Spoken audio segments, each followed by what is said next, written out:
Welcome to a new edition of the Famous Interviews with Joe Dimino. On this episode, we talk with cultural historian, leadership imagineer, and inspirational edutrainer, Chromey. He helps people interpret history, navigate culture, and explore faith so that they can create transformative change in their homes, at school, and at work. Ultimately, he's interested in people and how humans are motivated. We get into our modern world, role models, and so much more. Enjoy this interview. Rick, thanks for taking a minute out today. I appreciate it. Absolutely. So, you interpret history. There's a lot of things that you do. You navigate culture, but I want to know, before we get to your work and your job and what you do, how did you survive COVID, which is one of the biggest cultural shakeups we've had in probably the last century? How did you survive it, and how did it change you? Well, first of all, I got to tell you, I really entered it with a no fear attitude. As someone who studies and research and follows science very closely, what I discovered first of all was you could support. There was like two varying, almost opposite ends of the way to approach the COVID situation and how you responded, and you saw it played out politically. I think that was the sad part about it, was how it became such a political volleyball. Depending on your politics is how you approached your response to it. But, I live in a very red state, so we didn't have the shutdowns. We didn't have the closures. Everybody acted fairly responsible. If you had it, you stayed home but as one who followed the research and science on it, I kept looking for, I followed the death rate more than anything.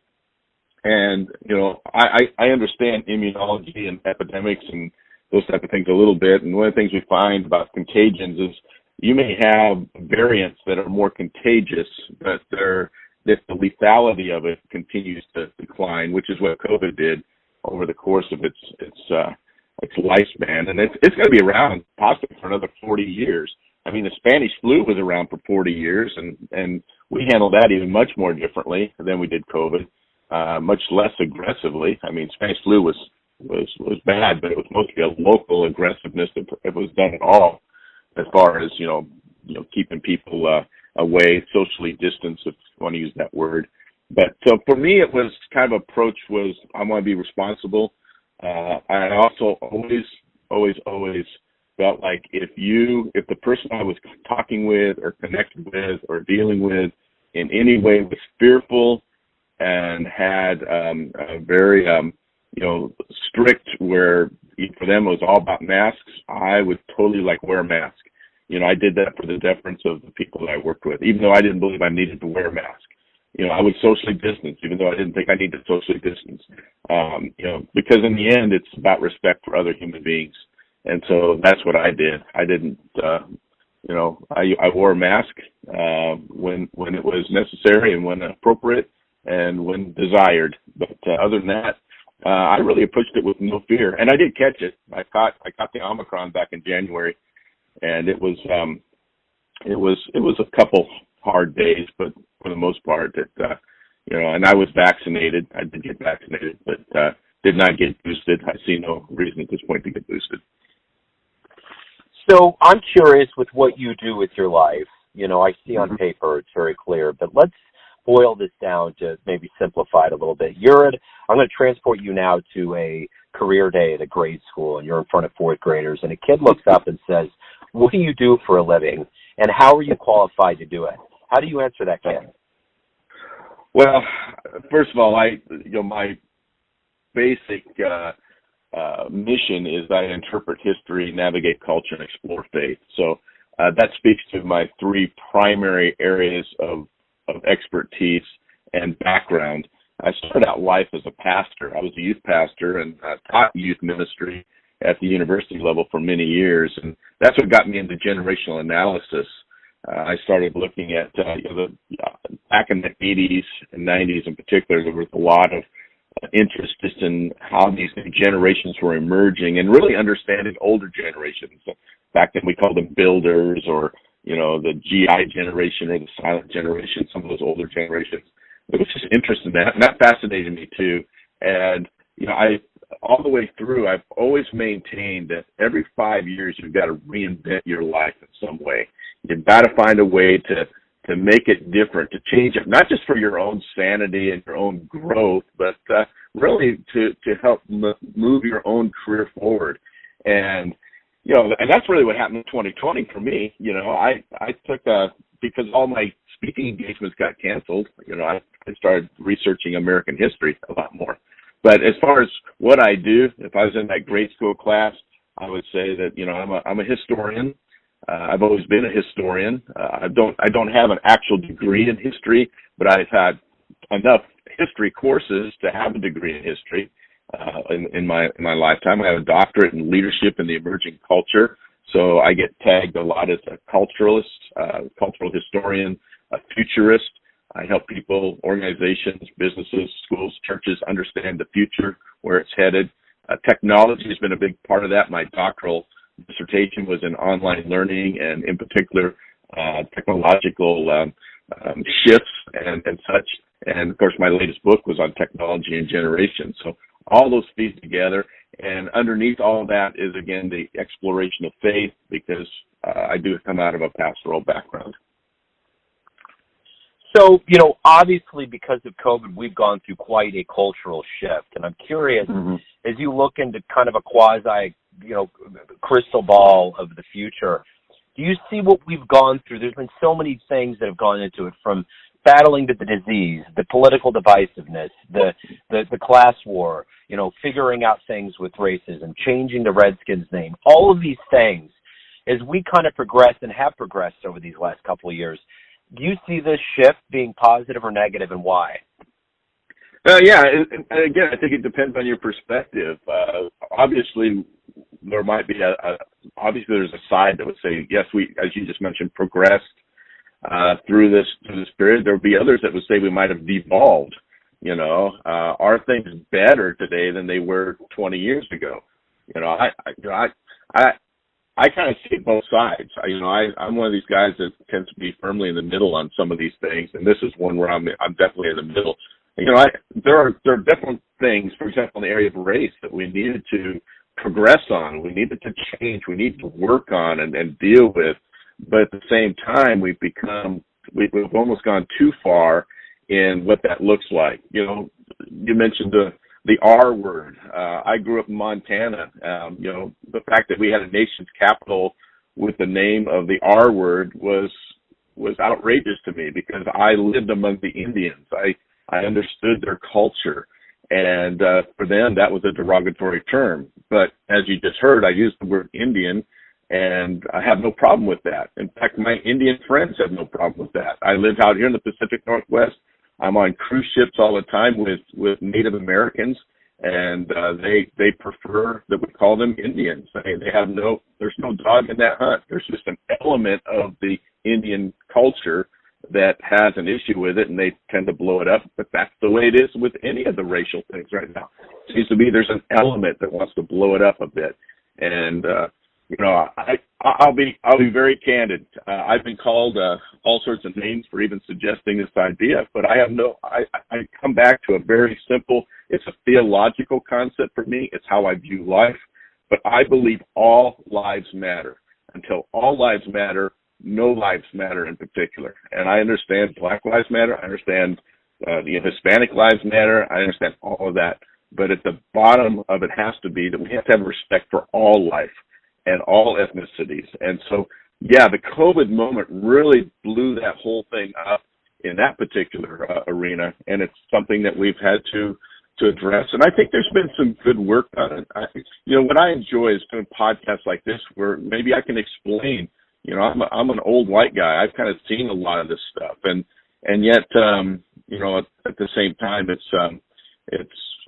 good. I need to have my own biases and prejudice checked too. It's interesting you say that, because I've always thought, when I see the term Black Lives Matter, do we really have to spell this out? We've gotten so dense and devolved as a culture that we have to get to this point where we have to tell people, why don't you be respectful to a certain subsect of people? I mean, why can't everybody? And I know that white dudes, especially like us too, we tend to be on a more, we don't feel all of these daily dings that other groups do. But at the end of the day, how hard is it for us to ask humanity to say, you know what, why don't we care about everybody equally? And then that will completely put into perspective the Black Lives Matter movement. I mean, the Native Americans too. I mean, what was done to them when this country was seized was unreal. Like, everybody, all of the minority groups in this country have been kicked around in a way that guys like us may not realize or feel because we just haven't been in that group. But I think sometimes even about, like, I remember one time my wife was really into the show, Naked and Afraid, and there was a black woman that won it, and it was a big deal. And it's like, that's the person that I would figure would have been the first winner of the show. You talk about someone that's been kicked around and maligned for their whole lives, that's someone that has a strength that none of us are going to be able to put our fingers on. So, again, in a roundabout way, I 100% agree and understand with what you're saying. I think it's implicit that we need to take humanity and boil it down to its part and say we have to have empathy for every single person that's on this planet. And I think that's going to be it. That should be the starting point for us to see each other. Yeah. And I think again, the shift here that's happened that I have analyzed and really observed is that we've moved from equality. I mean, this was the founding father idea of America. It was justice for all, equality for all. We are all born equal, and at that point in time, we had slavery as a part of our culture. And we don't understand this today. I mean, I'm actually convinced that even most black people do not understand slavery and slavery customs and traditions and stuff, because for us it's such an abhorrent idea that we simply don't even want to think about it. But yet at the same time, it was such a cultural norm in our founding fathers' history, and yet they had the audacity to put right in the very beginning, the Declaration of Independence, is that we are all created equal. And what happened in COVID that I saw very interesting was there was a shift in terminology. We went from talking about equality to talking about equity, which is about being fair. And equity is all about the finish line. Equality is all about the starting line. We start all equal. That's where we should start, is that we start equal, but not all of us are going to finish with a fairness. I mean, I'm 5'4". I thought about maybe putting a lawsuit against the National Basketball Association for short white guys. I mean, they're not being fair. They let tall black guys play. That's not fair. Where's my cut? I've been prejudiced against and biased against all my life. I tell people, you know what? If you focus on discrimination, you're going to find discrimination all around you. Like I said, I'm a short guy. I'm a little plump, so I suppose I've had some fat type of discrimination over the years. But, if I focus on the things that make me different, I'm always going to find something to be a victim about. Yeah. Okay? But if I focus on hey, listen, I have an equal opportunity. What we want is equal opportunity. And if you can bring the best game, then by golly, everybody, in the NBA, I got to tell you, most of the best players happen to be black and tall. Go figure. It's a game for tall guys. It's not a game for short guys, although there's been a few that have excelled in it. It's not been my game. And that's what I try to point out, is that we have to navigate culture much more respectfully, even humbly. I mean, those are the two parts that I really play. I'm going to respect you, and I'm going to be humble. I don't know everything about everything, and I want to listen to your story. And if your story is a good one, and if it's something, if there's an injustice there, then by all means, let's fix that injustice.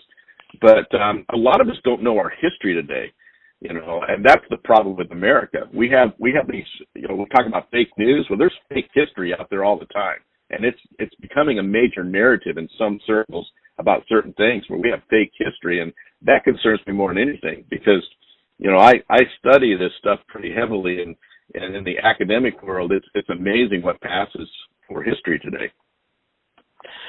So talk to me a little bit about, your childhood and where you were born and raised and kind of how you got this motivation to get so interested in culture and history.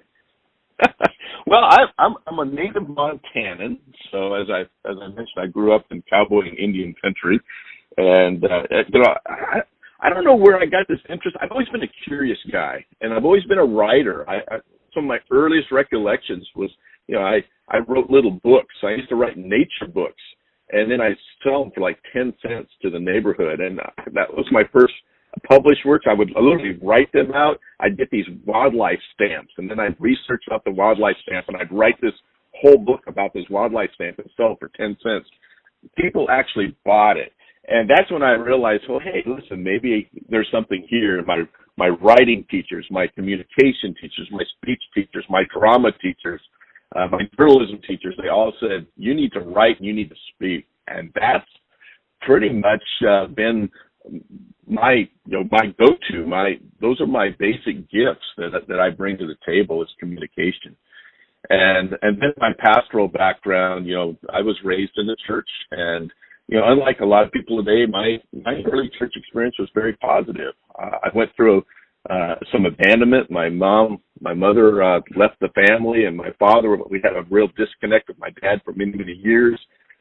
And I spent a lot of my life just really struggling with abandonment issues related to that. But in the end, it was through my faith that I found reconciliation and found restoration and found wholeness and healing.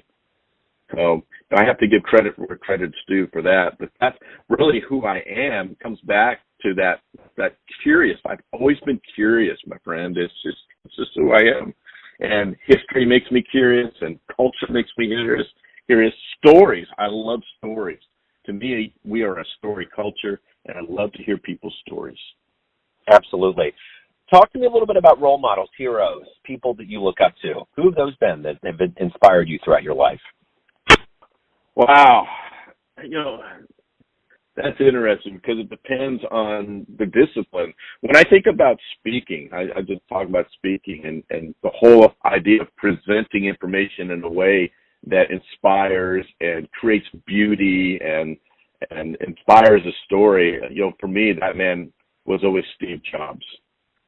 Steve Jobs just had that ability to walk on stage, and he could be talking about a piece of nothing, just a piece of plastic and metal, and make it sound like it was going to change the world, and it often did.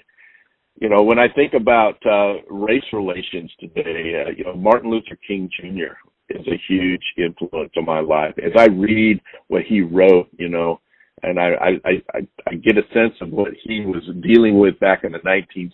And I was born in 1963, the very year. In fact, I was born just a few months before the Great March on Washington, where he gave that famous speech in '63 that really ignited the civil rights movement of the '60s.